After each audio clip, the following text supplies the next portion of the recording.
Hello everyone, আসসালামু আলাইকুম, welcome back to my YouTube channel.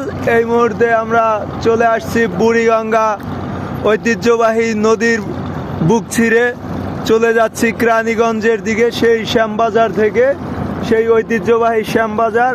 এখানে দেখতে পাচ্ছেন আপনারা চতুর্দিকে এই লোকবল নিয়ে যে জাহাজগুলো ছুটে চলে ঢাকা টু বরিশাল, পটুয়াখালী, বরগুনা, আমতলী, তারপরে আপনার চাঁদপুর, যেই অঞ্চলে যেই জাহাজগুলো চলে যায় যাত্রীবাহী সব।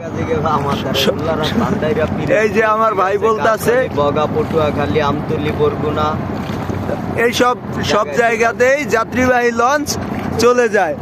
তো আমরা এইগুলাই উপভোগ করতেছি। এই যে মামা নৌকা বাইতেছে, আসলে মামা দীর্ঘদিনের এক্সপিরিয়েন্স, বইটা মারা দেখলেই বোঝা যায়।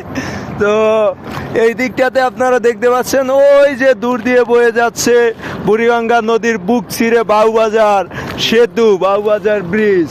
তো ব্রিজের উপর দিয়ে দক্ষিণবঙ্গের গাড়িগুলো যাতায়াত করে, অবশ্যই এখন কম যাতায়াত করে, কারণ পোস্তাখোলা ব্রিজটা কমপ্লিট হওয়ার পরে, কমপ্লিট বলতে রিপেয়ারিং করার পরে ওই দিক দিয়ে দক্ষিণবঙ্গের এই আপনার সড়ক যানবাহন ছুটে চলে সোজা শেখ হাসিনার ঐতিহ্যবাহী যে পদ্মা সেতু তৈরি করেছে সেই পদ্মার বুক ছিঁড়ে।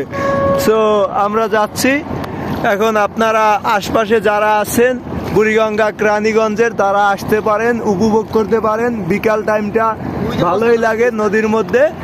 আর একটা ব্যাপার বলে রাখি যে এই আপনার নদীর পানিটা দেখুন অনেক ক্লিন, অনেক পরিষ্কার। এই মুহূর্তে নদীর পানিতে কোনো গন্ধ নেই, কারণ বর্ষার মৌসুমে পানি একটু নিট অ্যান্ড ক্লিনেই থাকে। তো সবাই আসতে পারেন, ঘুরে যেতে পারেন। ওকে, ভালো থাকবেন, খোদা হাফেজ, আল্লাহ হাফেজ। জাহিদ ভাইয়া, সি ইউ অ্যাগেন। ঠিক আছে।